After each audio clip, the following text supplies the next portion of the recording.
हम बाबर पढ़ते हैं क्योंकि भारत में तो टाइम पीरियड 26 से 30 ही है। क्लियर। बाबर का मूल नाम पता है क्या नाम है? जहीरुद्दीन। जहीरुद्दीन मोहम्मद बाबर। पूरा नाम ध्यान रखना बाबर का क्या है। हम तो बाबर पढ़ते हैं लेकिन पूरा नाम क्या है? जहीरुद्दीन मोहम्मद बाबर। बाबर क्या है कि कहाँ का था पता है? कहाँ का था? फरगना का था। फरगना कहाँ है? अब देखो विश्व का मैप आपको याद हो जाएगा हिस्ट्री के अंदर। भूगोल नहीं पढ़ा लेकिन फिर भूगोल बता देंगे आपको। ये है ना सेंट्रल एशिया है। ये क्या है? Central Asia. ये आपको सेंट्रल एशिया है। ये पूरा एशिया है। एशिया का बीच यही तो है सेंट्रल एशिया। ये पूर्व सोवियत संघ से अलग हुए थे 5 देश। बताया था ना, K2 T2 U।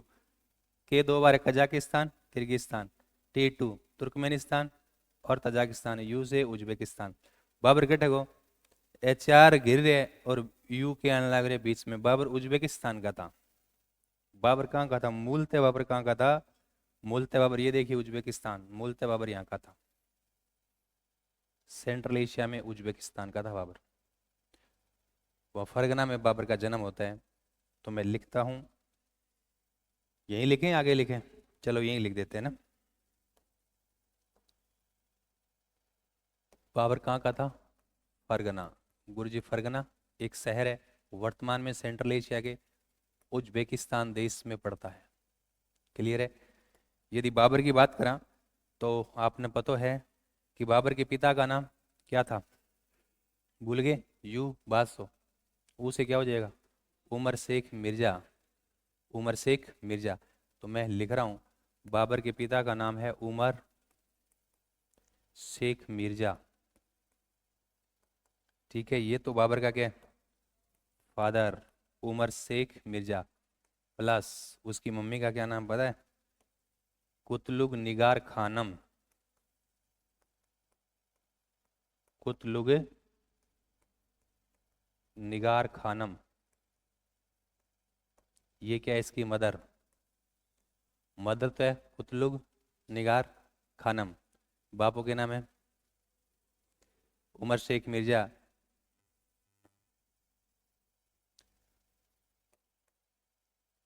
कुतलुग निगार खानम की माँ को क्या नाम है? बेगम एहसान बेगम।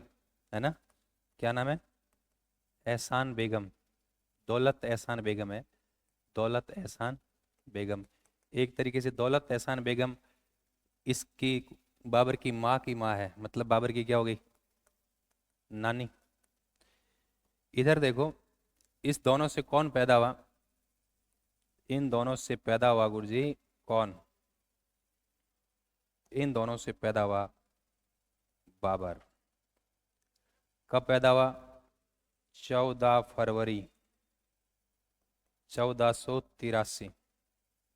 14 फरवरी 1483 सही दिन बाबर पैदा हुए। 14 फरवरी 1483। और ये अलग अलग लोग हैं, एक ही कबीले के नहीं है, अलग अलग ऐसे मिल गए थे। है ना? 14 फरवरी पिछले साल 82 में मिले थे ये बाबर। इधर देखो, इनकी माँ कौन है? इनकी माँ है मंगोल। इनकी माँ है मंगोल। मंगोल कौन? चंगेज खां, जिन्होंने बहुत बड़ा साम्राज्य स्थापित किया था ना। चंगेज खां। इनकी माँ मंगोल है चंगेज खां के 14वां क्या है? वंशज है। 14वीं पीढ़ी में इनकी माँ थी चंगेज खां मंगोल। इधर बाबर क्या है? बाबर तुर्क है। इधर सॉरी उमर शेख मिर्जा ये तुर्क है। मतलब तैमूर, ये तैमूर का कौन सा? 5वां वंशज है। तो मतलब बाबर क्या है? बाबर हाइब्रिड है। बाबर क्या है? हाइब्रिड है। और हाइब्रिड क्या होता है? अच्छी क्वालिटी होती है, क्योंकि दोनों की उसमें क्या आ जाती है? क्वालिटी आ जाती है। तो बाबर हाइब्रिड है, तभी तो देखो इतना बड़ा साम्राज्य है। अब देखना बाबर कितना संघर्ष करता है। तो ध्यान रखना, हाइब्रिड क्या होता है? बढ़िया होता है, तगड़ा होता है हाइब्रिड। ठीक है, याद रह जाएगा। तो ये है। और देखो ये 14 फरवरी को ही जन्म होता है। मिले थे पिछले साल। कहाँ? उज्बेकिस्तान फरगना। इसका मतलब बाबर की रगों में क्या? तुर्क और मंगोल दोनों का क्या है? रक्त दौड़ता था। इधर से तुर्कवाड़ आ गया, बोले क्या कर रहा है, बोले मैं तो ये कर रहा हूँ, है ना। तो कहने का मतलब बाबर हाइब्रिड था। चलो, जन्म हो गया कब? 14 फरवरी, 14 फरवरी 1483। 14 फरवरी 1483 में जन्म हो गया और 11 साल की उम्र में इसको गद्दी पर बैठना पड़ा। तो गद्दी पर कब बैठेगा? 1483 में 11 जोड़ो, 94, 1494 में ये क्या बैठ गया? 1494 में गद्दी पर बैठ गया, जब बाबर की उम्र कितनी थी? 11 वर्ष। 11 वर्ष की अवस्था में वो क्या बैठा? गद्दी पर। आगे बढ़ जाए, आगे देखो, दो बात याद होगी ना आपको, मैं पूछूंगा आपसे।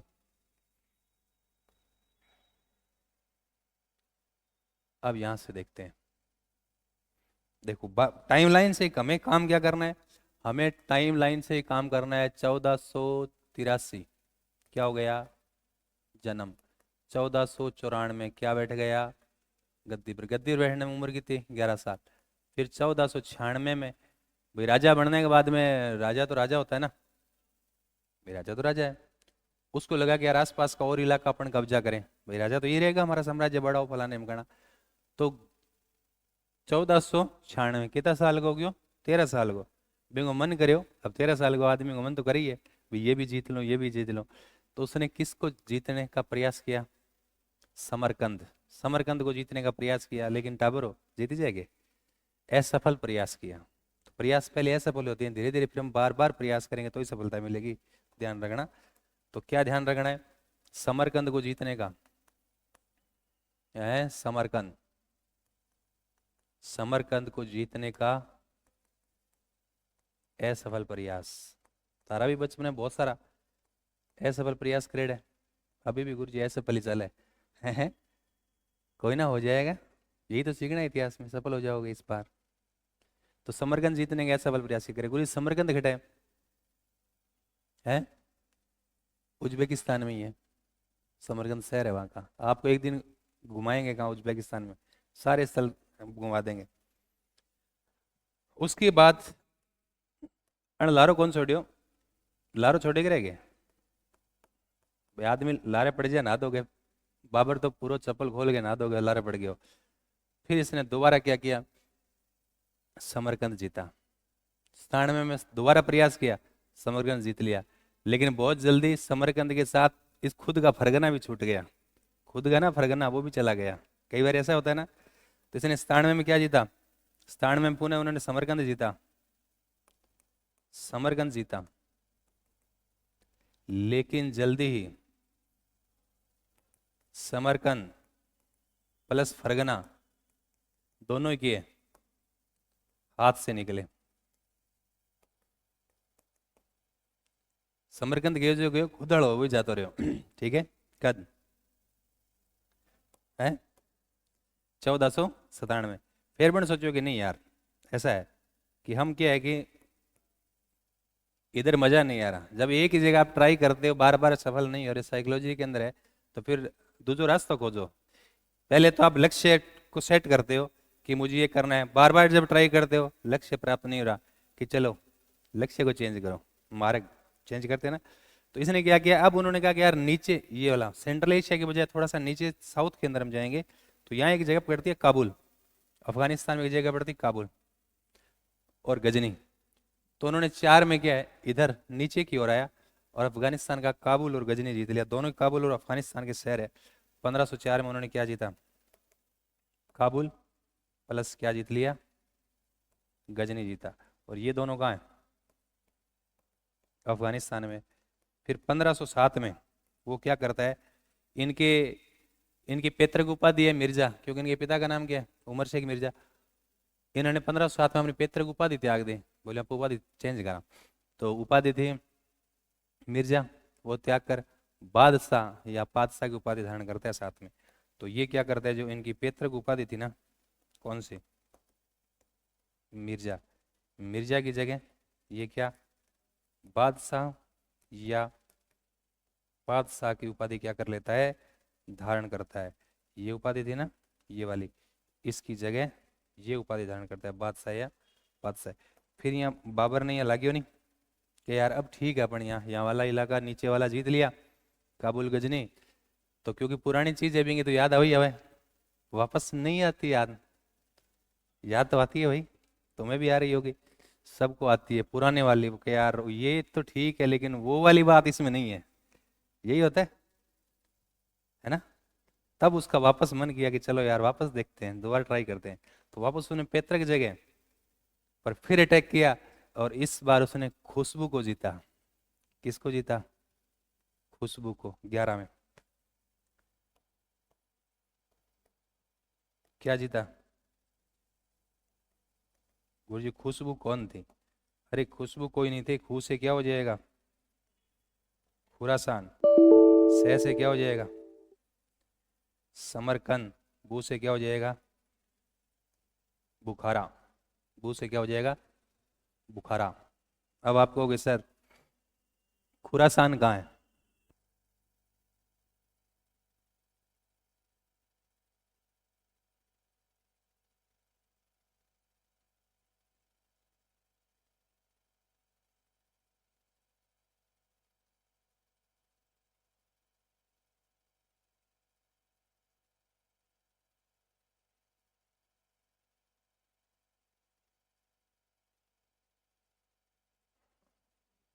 खू से क्या है? कब खुशबू को कब जीता? 11 में। खुशबू के हाथ खड़े हो गए, मतलब इसने जीत लिया, पकड़ लिया खुशबू को 11 में। ऐसे ध्यान रखने के हिसाब से ऐसे चित्र बनाओ दिमाग में। वैसे भी तो खूब सारे चित्र बनाते ही हो तुम लोग, तो पढ़ाई के हिसाब से बना लो। नहीं बनाते हैं? कल्पनाशील बालक होते हैं वो, सृजनात्मक बालक, उनकी विशेषता होती है वो कुछ भी कल्पना कर लेते हैं। तुम तो बचपन से करते आ रहे हो कल्पना। तो उसने 11 में किसको जीता? खुशबू को। मतलब खुरासान, समरकंद और बुखारा। अब आपका दिमाग में ये चल रहा होगा कि गुरुजी खुरासान कहाँ है? खुरासान कहाँ है? खुरासान है जठे के लोगों का खुर मोटा मोटा बिन केवल है। खुरासान। खुरासान ये देखिए कौन सा इलाका?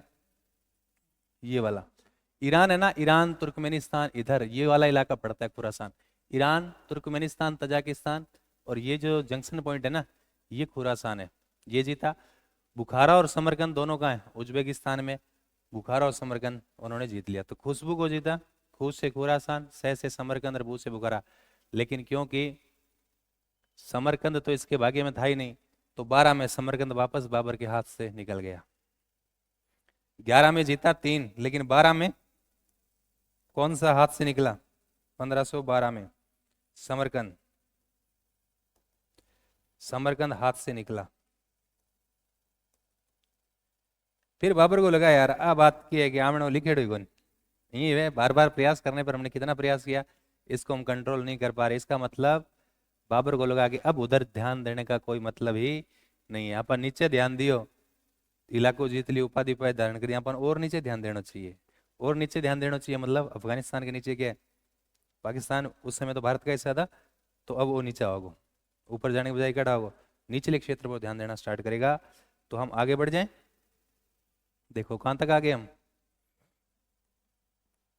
कहां तक आ गए बोलो, आ जाओ फिर।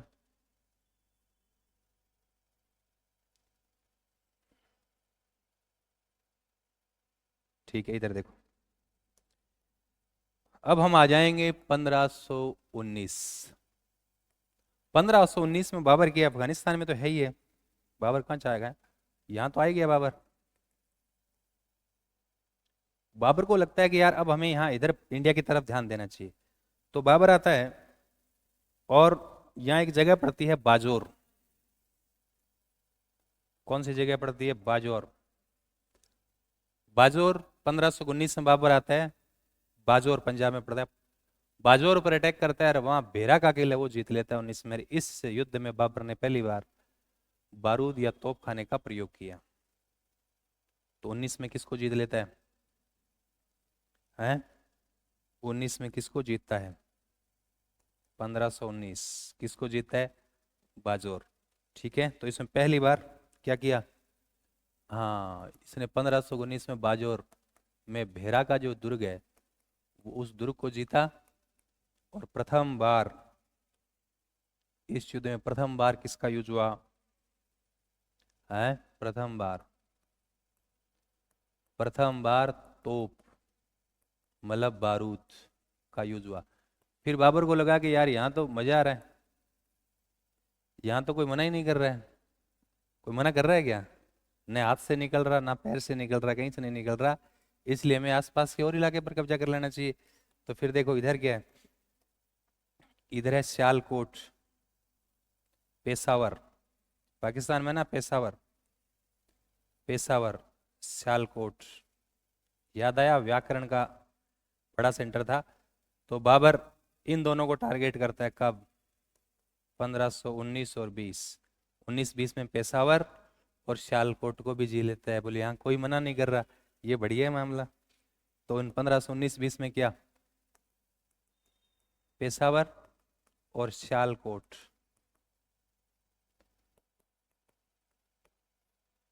पेशावर और सियालकोट, याद रह जाएगा। 1520 में मुल्तान को जीत लेता है। किसको जीत लेता है? 1520 में किसको जीत लेता है? मैं यहाँ लिख देता हूँ, 1520 में मुल्तान को भी जीत लेता है। ये पूरा इलाका इसके क्या आ गया? कब्जे में आ गया। ये वाला इलाका थोड़ा उपजाऊ भी है, ऊपर वाला इलाका इतना उपजाऊ नहीं है। फिर 1524, 1524 के अंदर ये और नीचे आ जाता है, लाहौर और दीपालपुर। लाहौर और दीपालपुर दोनों को जीत लेता है। कब? 1524 में। इधर देखो, ये 1519-20, ये, और मैं यहाँ लिख रहा हूँ 1524। क्या जीता? लाहौर और दीपालपुर। ये दोनों पंजाब में पड़ रहे हैं। लाहौर का मतलब क्या है? ये तो हमारे नजदीक आ गया बिल्कुल ही। लाहौर, अमृतसर, दिल्ली। दिल्ली में तो कौन था? इब्राहिम लोदी बैठा ही था, उससे पहले सिकंदर लोदी था, इस टाइम इब्राहिम लोदी है। तो लाहौर दीपालपुर तक आ गया, मतलब दिल्ली से ज्यादा दूर नहीं रहा। अभी ये इलाका कब्जा कर लिया किसने? बाबर ने। लेकिन ये दिल्ली सल्तनत की सीमा से ये बाहर थे, मतलब ये वाले क्षेत्र थे ना, वो बाहर थे, नजदीक थे लेकिन बाहर थे। अब बाबर सोचता है कि मैं भारत पर ही कब्जा कर लूं। ठीक है, तो 24 तक बाबर कहाँ गया? लाहौर। वापस दिमाग में रखो बात, कौन सी? 14 फरवरी, 14 फरवरी 83 में जन्म, 94 में गद्दी पर, 96 में समरकंद जीतने का ऐसा सफल प्रयास, 97 में समरकंद जीता, लेकिन जल्दी समरकंद के साथ उनका फरगना जो क्षेत्र था वो भी हाथ से निकल गया। 4 में 1504 में काबुल और गजनी जीता अफगानिस्तान। 7 में मिर्जा की उपाधि त्याग कर बादशाह के पद धारण करता है। 11 में खुशबू को जीता, खुरासान, समरकंद और क्या, बुखारा। लेकिन 12 में समरकंद फिर हाथ से निकल गया। अब बाबर का कहा कि ऊपर ध्यान नहीं देंगे, ध्यान कहाँ देना है? सारा नीचे। कहाँ से देना है? नीचे। तो 19 में बाजौर का किला जीता, बाजौर में भेरा का किला जीता, बारूद तोपखाना का प्रयोग किया गया। 19-20 में पेशावर और सियालकोट जीत लिया। 20 में क्या जीता? मुल्तान जीता। 24 में लाहौर और दीपालपुर जीत लिया, मतलब दिल्ली के नजदीक आ गया। अब उस समय दिल्ली सल्तनत का राजा कौन है? इब्राहिम लोदी। दिल्ली सल्तनत का राजा कौन है? इब्राहिम लोदी। कहते हैं कि इब्राहिम लोदी का एक चाचा है दौलत खान लोदी, वो पंजाब का क्या था? गवर्नर। वो दौलत खान लोदी इब्राहिम लोदी का चाचा था, वो इब्राहिम लोदी से नाराज था। ठीक है, एक आलम खान लोदी था, उसका भी यही आलम था। तो दौलत खान लोदी और आलम खान लोदी ने, कहते हैं कि बाबर को कहा कि तुम वहां क्या कर रहे हो, यहाँ आओ ना। है कहाँ? दिल्ली पर अटैक करो। तो बाबर को कहते हैं कि भारत आने का निमंत्रण इब्राहिम लोदी के परिवार के व्यक्ति, उनके चाचा दौलत खान लोदी जो पंजाब का गवर्नर है, और आलम खान लोदी ने निमंत्रण दिया। लेकिन बाबर अपनी किताब में लिखता है कि मुझे भारत आने का जो है आमंत्रण, उनके अलावा एक व्यक्ति और है मेवाड़ के सांगा, उसने भी मुझे आमंत्रण भेजा। क्लियर है? अब बाबर तैयारी कर रहा है कि मुझे कहाँ अटैक करना है? दिल्ली पर अटैक करना है। इधर इब्राहिम लोदी को पता चल गया कि चाचा का फोन बंद आ रहा है पिछले 1 महीने से, इसका मतलब दौलत खान लोदी चाचा है, उसका पंजाब का गवर्नर है, इसका मतलब है कुछ गड़बड़ हो रहा है उधर, कुछ गड़बड़ हो रहा था। उन्होंने अपनी सेना को क्या कर दिया? अलर्ट मोड पर। किसने? इब्राहिम लोदी ने। अब आगे की जो कहानी है वो स्टार्ट होगी। भारत में एंट्री जब होगी तो अब क्योंकि बाबर की यदि हम बात करें तो बाबर भारत के अंदर आकर जो युद्ध करता है ना, मुख्य युद्ध, उनके लिए आपको ट्रिक है, याद रखना। क्या ट्रिक है? पानी खाना चंगा है।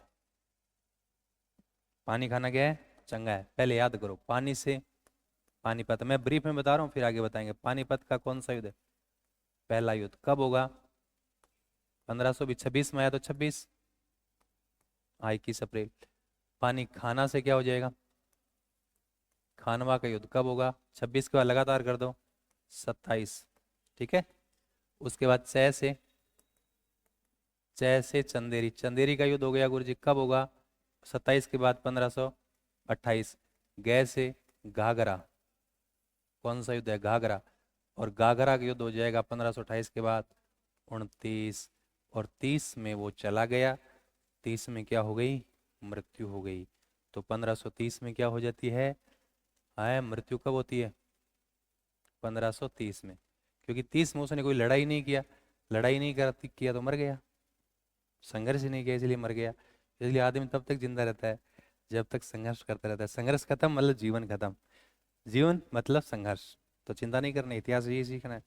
चलिए, ये तो एक बेसिक ट्रिक होगी जो आपको पता ही है, नॉर्मल आप पढ़ती है, बचपन से पढ़ते आ रहे हैं। नहीं पढ़ी क्या ये बात है?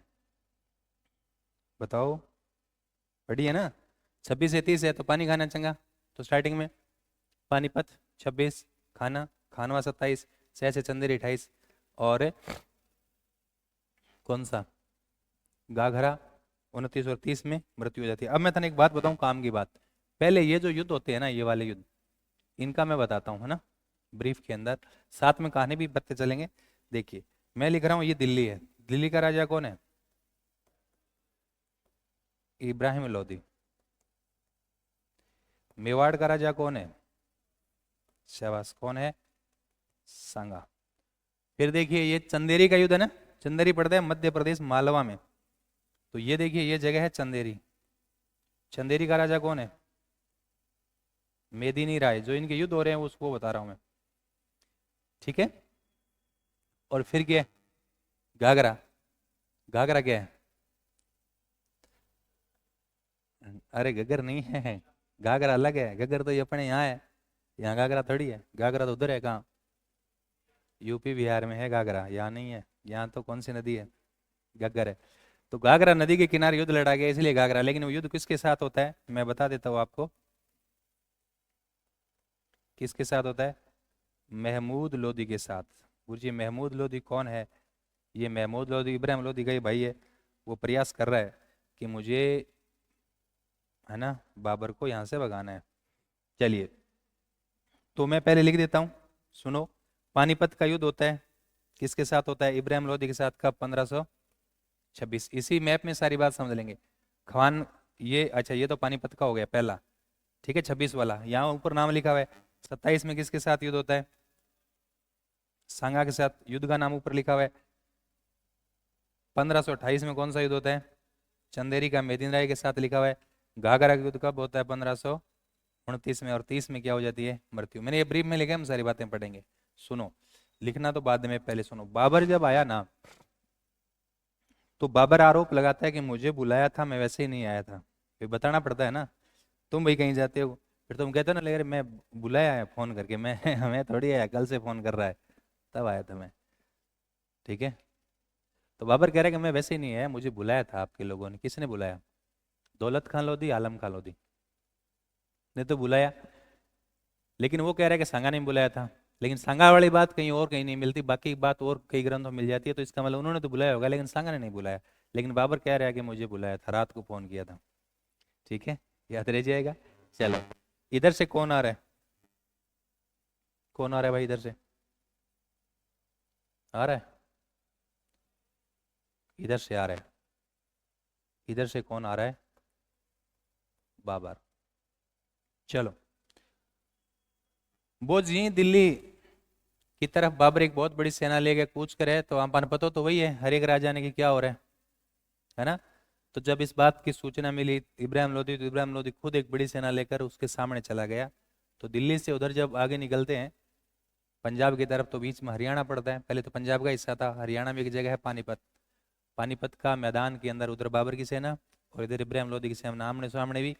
और ये बात कब की है? 21 अप्रैल, 21 अप्रैल 1526 पानीपत का पहला युद्ध हुआ, जिस युद्ध में बाबर की सेना भारी पड़ी। इब्राहिम लोदी युद्ध करता मारा गया, बाबर की जीत हो गई। दिल्ली पर किसका कब्जा हो गया? बाबर का कब्जा हो गया। मैंने बताया कि नियामतुल्लाह इतिहासकार के अनुसार दिल्ली सल्तनत का अंतिम और एकमात्र राजा तो युद्ध स्थल में मारा जाता है। हाँ, इब्राहिम लोदी। इब्राहिम लोदी ने मार देवे और बैठे पानीपत के मैदान में बाबर ईंटाऊ इब्राहिम लोदी की मकबरो बनावा है। इब्राहिम लोदी का मकबरा बाबर ने बनाया। कहाँ बनाया? पानीपत हरियाणा में। फिर बाबर कहाँ प्रवेश करता है? दिल्ली में प्रवेश करता है। दिल्ली में प्रवेश करता है। दिल्ली में बाबर प्रवेश करता है, तो दिल्ली में बाबर कहाँ रहेगा? है, दिल्ली में कहाँ रहा था बाबर? अप्रैल को महीने है, अप्रैल के महीने में युद्ध जीते। अप्रैल में हमने 21 अप्रैल, मई, जून आगे गर्मी पड़ने लग जाए, तो बाबर दिल्ली में आया। दिल्ली में बाबर ने कैंप लगाया। कहाँ? तुगलकाबाद। तुगलकाबाद आपको पढ़ा है दिल्ली सल्तनत में किसने बसाया था? गयासुद्दीन तुगलक। गयासुद्दीन तुगलक ने जो तुगलकाबाद बसाया, उसमें बाबर क्या लगाता है? अपना शिविर लगाता है, कैंप लगाता है, वहां रुकता है और पता करता है कि यहाँ क्या क्या मामला है। तो उसको पता चला कि यहाँ निजामुद्दीन औलिया की मजार है और काकी की भी मजार है, तो ये वहाँ कैंप लगाता है।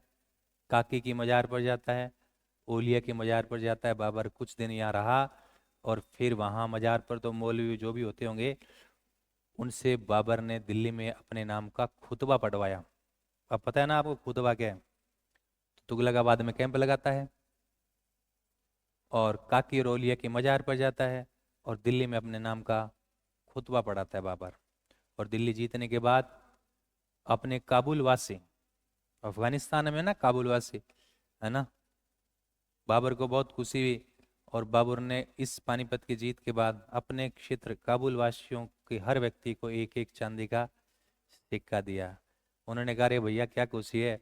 बोले, अब काबुल की गरीबी हमारे लिए फिर से नहीं, क्योंकि वो गरीब इलाका है। बाबर को यहाँ मिला तो बाबर को खुश हो गया। और क्योंकि उसको फिर उपाधि, बाबर ने उपाधि भी धारण की थी, कलंदर की उपाधि। कौन से वाला? कलंदर की उपाधि धारण की थी, कलंदर। याद रह जाएगा। क्लियर है? बाबर दिल्ली पर कब्जा कर लेता है, लेकिन कब्जा करने के बाद वो देखता है, पढ़ता है कि यह मामला क्या चल रहा है। जब बाबर को पता चला कि मैंने जिस राजा को मारकर दिल्ली की सत्ता को हथियाया है, उस राजा से भी हमारे अगल बगल में और राजा स्ट्रॉन्ग राजा है। कौन? हमारे राजस्थान के मेवाड़ के सांगा। क्योंकि सांगा ने 2 बार हराया था किसको? किसको?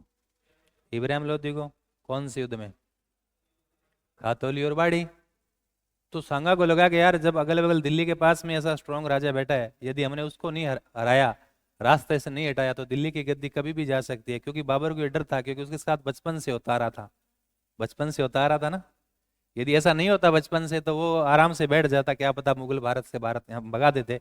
लेकिन ये देखो, पुरानी जो सीख है, गलती है, उनसे सीखा। उनको लगा यार, मेरे हाथ से हर चीज फिसल जाती है। समरकंद कभी आया ही नहीं पकड़ में परमानेंट, तो कि हमें सीरियस लेना है किसको? सांगा को। और उसे लड़ाई करनी है, तय हो जाएगा। यदि हार गए तो हार गए, जीत गए तो फिर परमानेंट यहाँ भारत में क्या हो जाएंगे?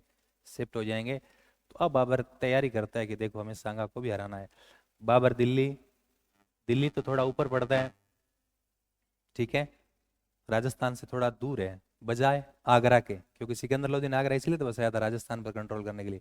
तो बाबर दिल्ली से कहाँ आता है? आगरा आता है। बोले, देखे सूरी कैसा राजा है? तो किसी ने बताया कि ऐसा तगड़ा राजा है, इसके एक हाथ और पाँव नहीं है। वो कहा, हाथ पाँव नहीं है फिर भी मार रहा है? अरे बोले, बहुत मारता है। तो यार देखें सूरी कैसे मारता है, वो हाथ पाँव नहीं है तो फिर कैसे काम? और बोले, बिना हाथ, तो एक पाँव मार दे, एक हाथ से।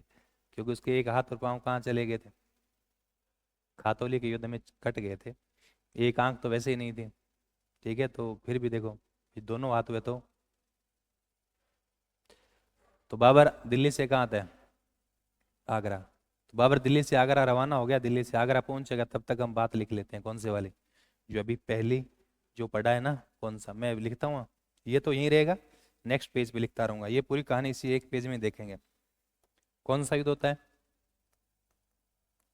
पानीपत का पहला युद्ध। कब? 21 अप्रैल 1526। कौन है? बाबर वर्सेस इब्राहिम लोदी। इस युद्ध में बाबर की जीत और इब्राहिम लोदी की हार और वध। नियामतुल्लाह क्या कह रहा है? नियामतुल्लाह कह रहा है कि दिल्ली सल्तनत का एकमात्र राजा सुल्तान जो क्या हो गया है, जो रण क्षेत्र में मारा गया। क्लियर? इधर हम देखेंगे कि बाबर ने जीत के बाद क्या किया, काबुल, अफगानिस्तान में काबुल वासियों को एक एक चांदी के सिक्के भेंट किए। कहा क्या कि अब काबुल की गरीबी फिर से नहीं, काबुल की गरीबी फिर से नहीं, अब हमारे लिए काबुल की वाली गरीबी नहीं रही। और बाबर ने उपाधि धारण की थी, कौन सी? कौन सी? कलंदर। और बाबर पानीपत के मैदान में क्या करता है? बोलो। इब्राहिम लोदी का क्या बनाता है? ईंटों से, क्या बोलते हैं, मजार बोलते हैं, क्या बोलते हैं, मकबरा। और वो जब दिल्ली में आता है, कौन? बाबर कहाँ प्रवेश करता है? दिल्ली में प्रवेश का तो बाबर ने दिल्ली में तुगलकाबाद में क्या लगाया, अपना कैंप लगाया। और बाबर दिल्ली की काकी प्लस ओलिया की मजार पर गया।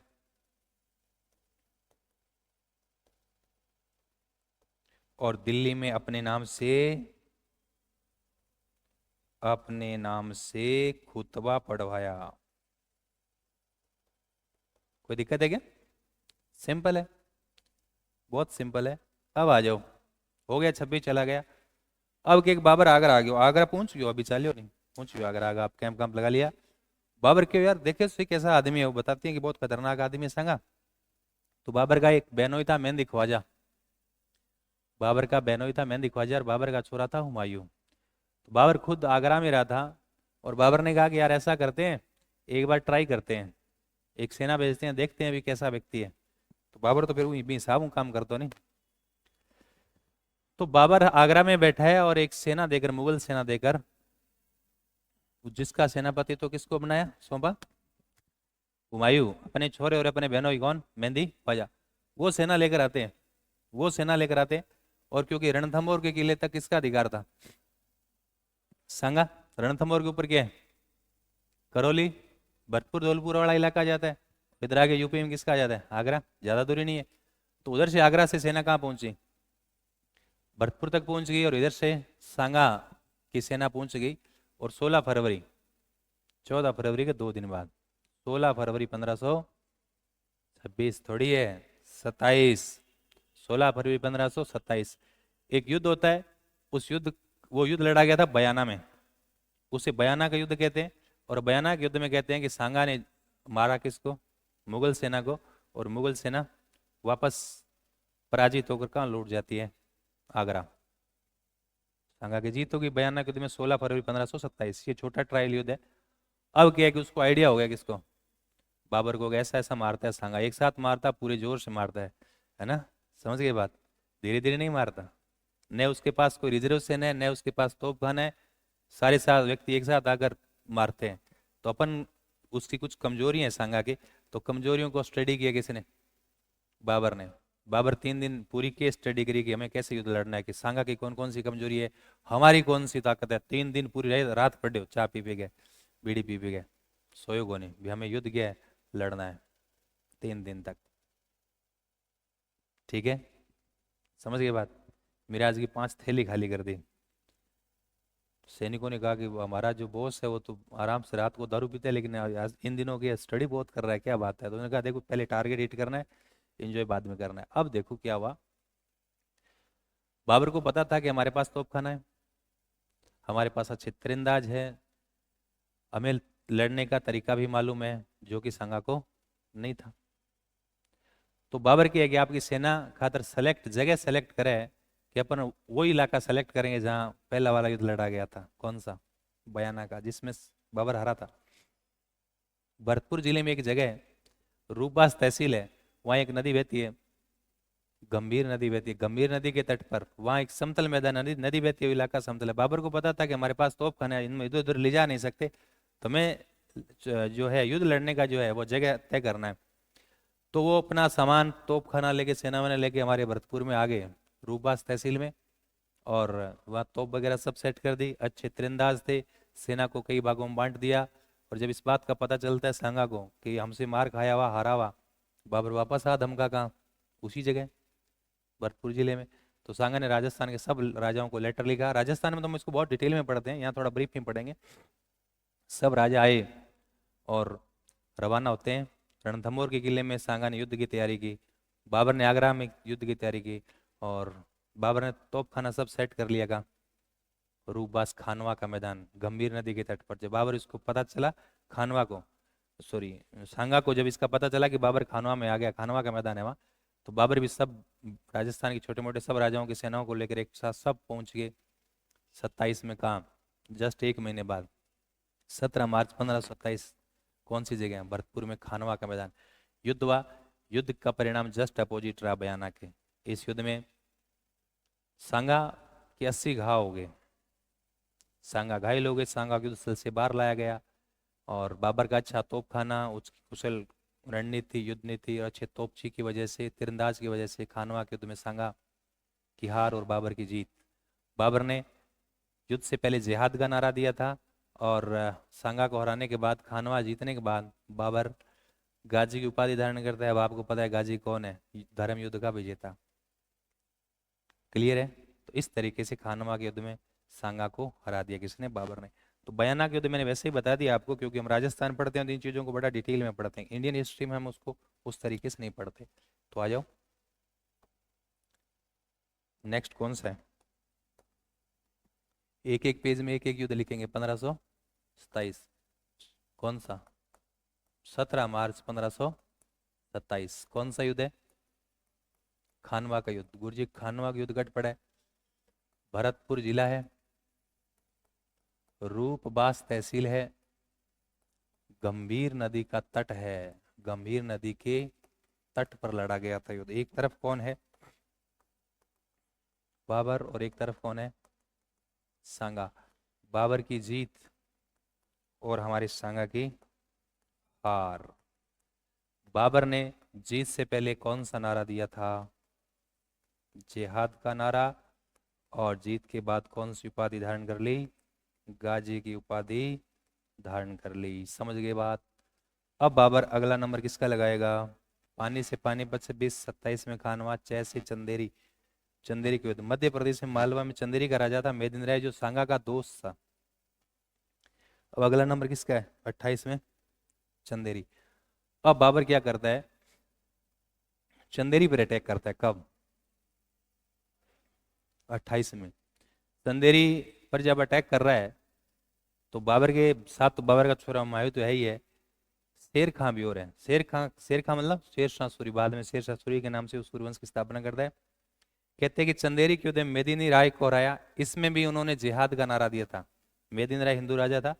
इसके चंदेरी के युद्ध में भी मेदिनी राय के विरुद्ध बाबर ने जिहाद का नारा दिया, और युद्ध जीतने के बाद राजपूत सैनिक थे, उनके सिर काट के मीनारें बनवाई गई थी। और चंदेरी के युद्ध जीतने के बाद बाबर अपने छोरे हुमायूं को पता है क्या बताता है? हुमायूं को बताता है कि देखो मेहनत करते रहना है।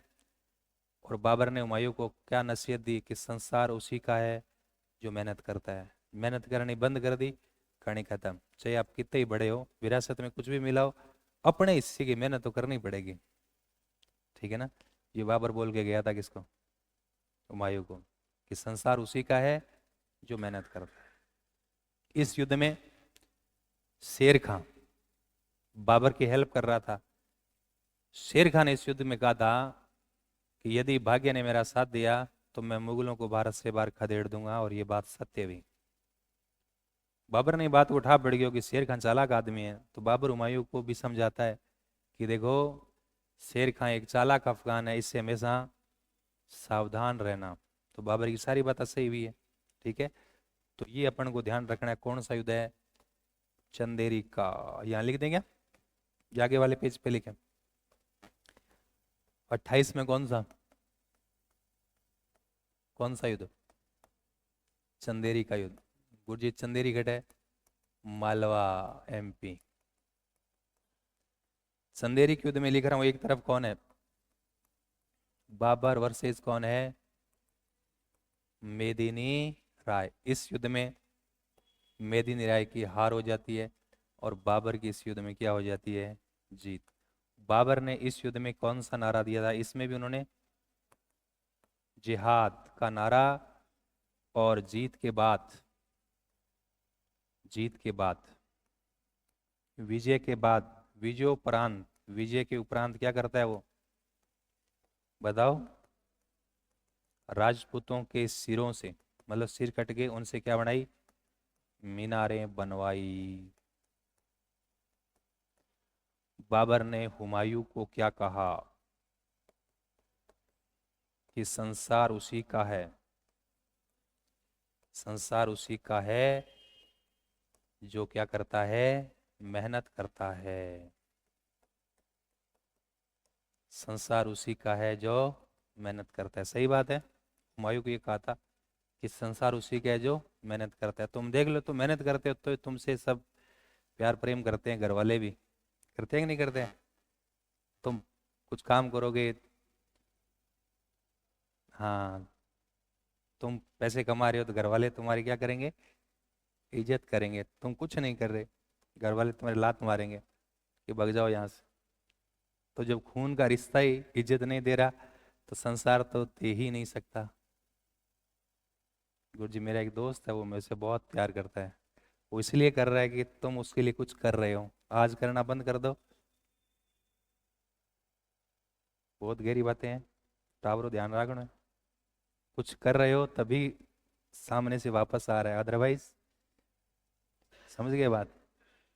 ऐसे ध्यान रखना है, भ्रम में नहीं रहना है। ये हुमायूं बोल के गया था। सॉरी, अच्छा, ये भ्रम में है क्या? इतिहास का विद्यार्थी होकर ये भ्रम में रह गया? लगता तो नहीं है, हैं? तो आज से 500 साल पहले बोल के गया भाई। कौन? बाबर। संसार उसी का है जो मेहनत करता है। तुम बंद कर दो, तुम्हारी इच्छा, तुम्हारा चैप्टर क्लोज हो जाएगा। समझ गए बात? या दोबारा समझाना गिरधारी?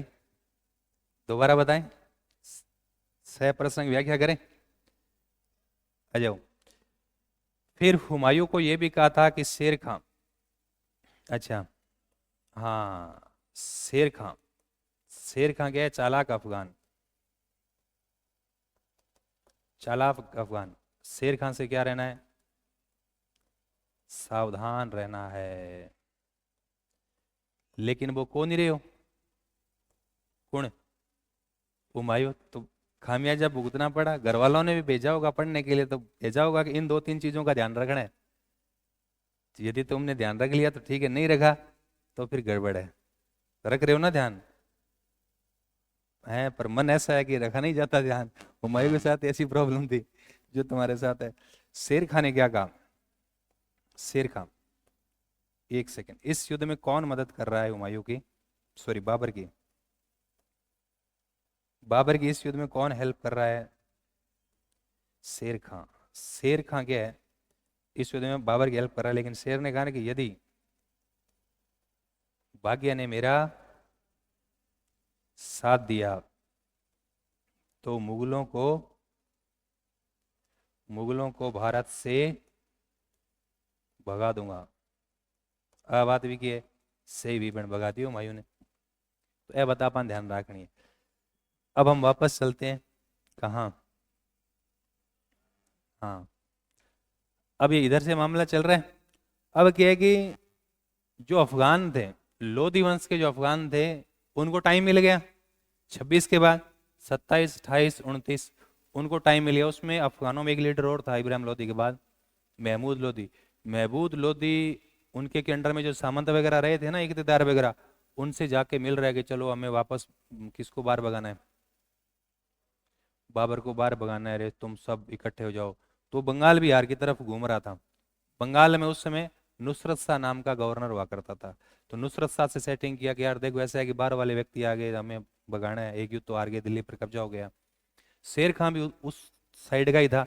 तो शेर खान को कहा कि यार तू भी साथ आ जा। तो शेर खान ने कहा अरे मैं तो बोल के आया हूँ, यदि भाग्य ने मेरा साथ दिया तो मुगलों को भगा दूंगा, हम तुम्हारे साथ है। नुसरत खान ने कहा हम तुम्हारे साथ है। तो महमूद लोधी ने कहा कि चलो सेना इकट्ठी करो। जब ये इधर ये बंगाल बिहार में इनको इकट्ठा कर रहा था, तब बाबर को इस बात की इतला थी। क्या इतला थी? इतला का मतलब समझ रहे हो? सूचना ये थी कि अभी अफगान पुणे सेना इकट्ठा कर रहा है, इसलिए अभी हमें खतरा है, खतरा टला नहीं है। इसलिए बाबर जाता है बंगाल बिहार, जाता है सेना लेकर। बोलो ठहर जाओ थे। और बंगाल बिहार में जब जाता है तो घाघरा नदी के तट पर नुसरत शाह, शेर खां और महमूद लोधी ये सेना लेकर आए। और ये युद्ध घाघरा नदी के तट पर लड़ा गया। मध्यकाल का यह पहला युद्ध था जो स्थल और जल पर लड़ा गया। घाघरा के युद्ध में बाबर जीत जाता है और महमूद लोधी इन सब की हार हो जाती है। बंगाल वाले को समझा दिया नुसरत खान को, किसने? बाबर ने। बोले ज्यादा ऐसे षड्यंत्र मत करना, दिक्कत हो जाएगी। तो उसने संधि कर ली कि नहीं साहब मैं तो अणके हो जाता हो, बाकी मेरा कोई मतलब ही कौन है, मैं तो तुम्हें लाइक करता हूँ, आप पोस्ट देखो देखो मैंने कितने लाइक ठोक रखे हैं, है ना, मैं तो तुम्हें फॉलो करता हूँ। तो बाबर ने कहा ठीक है। तो इस तरीके से घाघरा के युद्ध में सब ने घाघरे में डाल दिया कने नदी के माँ, किसने? बाबर ने। तो मैं लिख देता हूँ फिर हम आगे बढ़ेंगे। 29 का बात है ये ना, 1529। 1529 में कौन सा युद्ध? घाघरा का युद्ध। ठीक है। घाघरा के युद्ध में एक तरफ कौन है? बाबर वर्सेस कौन है? महमूद लोधी। जिसकी हेल्प कौन कर रहा है? बंगाल का नुसरत शाह। और कौन हेल्प कर रहा है? शेर खां। ठीक है। मेन तो यही है। महमूद लोधी इनकी क्या हो गई? हार। बाबर की क्या हो गई? जीत। क्लियर है? अब साल आया 1530, 26 दिसंबर 1530। बाबर ने देखो दिसंबर पूरा साल साल समय वेट करे बाबर को कि वो लड़ाई करे तो ठीक है। 3 दिसंबर में लड़ाई कौन करी? तो फिर दिसंबर के महीने में बाबर की क्या हो जाती है? मृत्यु। युद्ध करो जल्दी जियो। 30 में कोई युद्ध ही नहीं किया इसलिए मर गया। 26 दिसंबर 1530। अभी बाबर के जन्म से लेकर हमने कालक्रम के हिसाब से बाबर को पढ़ा तो बहुत ब्रीफ के अंदर आपको याद हो गया। अभी बाबर पूरा नहीं हुआ है, अभी बाबर का बहुत सा मैटर और पड़ा है, लेकिन हम इसको थोड़ा सा रिवीजन कर लेते हैं, हल्का सा रिवीजन कर लेंगे। देखो उत्तर ये तो हमने पढ़ ही लिए। प्रारंभिक मुगल शासक पढ़ रहे हैं बाबर। ध्यान रखना उज्बेकिस्तान के फरगना में 14 फरवरी 1483 को जन्म हो गया। 94 में गद्दी पर 11 साल में। 96 में समरगंज जीतने का असफल प्रयास। 97 में जीता लेकिन जल्दी समरगंज सर फरगना भी हाथ से निकल गया। 4 में कहा गया? 1504 में काबुल गजनी अफगानिस्तान वाला इलाके से। 7 में बादशाह या बादशाह की उपाधि धारण कर ली और अपनी पैतृक उपाधि कौन सी? मिर्जा की त्याग दी। 11 में फिर मन किया तो खुशबू को जीता खुरासान, बुखारा और समरकंद, लेकिन 12 में पुनः समरकंद उनके हाथ से निकल गया। अब उसको लग रहा है कि अब मतलब नहीं है, अब वो भारत की तरफ आता है और 1519 में बाजू और भेरा का किला जीता। तोप खाने का पहली बार प्रयोग किया। 1920 में पेशावर और सियालकोट भी जीत ले। 20 में मुल्तान जीते है। 24 में लाहौर और दीपालपुर जीत लेता है। दिल्ली के बहुत नजदीक तक आ जाता है। अब देखो भारत में वो क्या करेगा? एंट्री करेगा। तो भारत में पानी खाना चंगा है। तो पानीपत का 21 अप्रैल 1526 इब्राहिम लोधी को मारकर दिल्ली पर कब्जा कर लेता है। भारत में मुगल साम्राज्य की नींव पड़ जाती है। खानवा 17 मार्च 1527 सांगा को हरा दिया। जिहाद का नारा गाजी की उपाधि। 29 में चंदेरी में 28 में सॉरी चंदेरी में मेदिनी राय को हराया और जिहाद का नारा राजपूतों के सिरों से मीनारें बनवाई। 29 में महमूद लोदी जो अफगान शक्ति को पुनः एकत्रित कर रहा था। गाघरा का युद्ध हुआ, जल और स्थल पर लड़ा गया मध्यकाल का पहला युद्ध। नुसरत शाह इब्राहिम लोदी और शेर खां को हरा दिया और अफगान की शक्ति पूरी तरीके से नष्ट हो गई। और 30 में 26 दिसंबर 1530 बाबर की मृत्यु हो जाती है। क्लियर है? हमने कालक्रम वाला पार्ट पढ़ा है। अदर जो बाबर का जो काम है, कुछ और बातें, बहुत सारी बातें, वो हम देखेंगे नेक्स्ट क्लास में।